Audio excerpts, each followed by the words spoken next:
Hello enemy fans, কেমন আছো? আশা করি ভালো আছো। Classroom of the elite season 2 Hindi ডাব কবে আসবে, কোন প্ল্যাটফর্মে আসবে, সেই বিষয় নিয়ে আজকের এই ভিডিওতে আলোচনা করব। চ্যানেলে নতুন হয়ে থাকলে চ্যানেলটা সাবস্ক্রাইব করো এবং পাশে থাকা বেল আইকনটি অন করে দাও যাতে পরবর্তী এনিমির আপডেট পেতে পারো।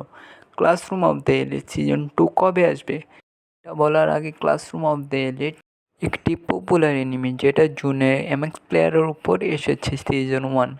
সেজন্য অ্যানিমে ফ্যান্সরা সিজন 2 এর জন্য অপেক্ষা করছো। তাদের জন্য একটি গুড নিউজ হচ্ছে, classroom of the elite muse India officially season 2 ডাব করে ফেলেছে। এই গুড নিউজের জন্য একটি লাইক করো এবং চ্যানেলটা সাবস্ক্রাইব করো। যদি বলি ক্লাসরুম অফ দ্য এলিট কবে রিলিজ হবে, তাহলে এই বিষয়ে কোনো আপডেট দেয়নি মিউজ ইন্ডিয়া। কিন্তু আমি অনেক ঘাটাঘাটির পর জানতে পারছি classroom of the elite season 2 আগস্টের 15 থেকে 18 তারিখের মধ্যে আসবে।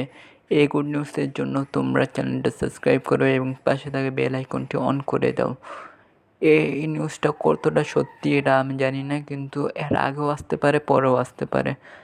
তাই আমরা টেনশন করো না, কারণ মিউজ ইন্ডিয়া যেহেতু ডাব করে ফেলেছে তাহলে দেখতে পারবেই। তাহলে এই পর্যন্ত থাক আজকের এই ভিডিও, দেখা হবে পরবর্তী ভিডিওতে।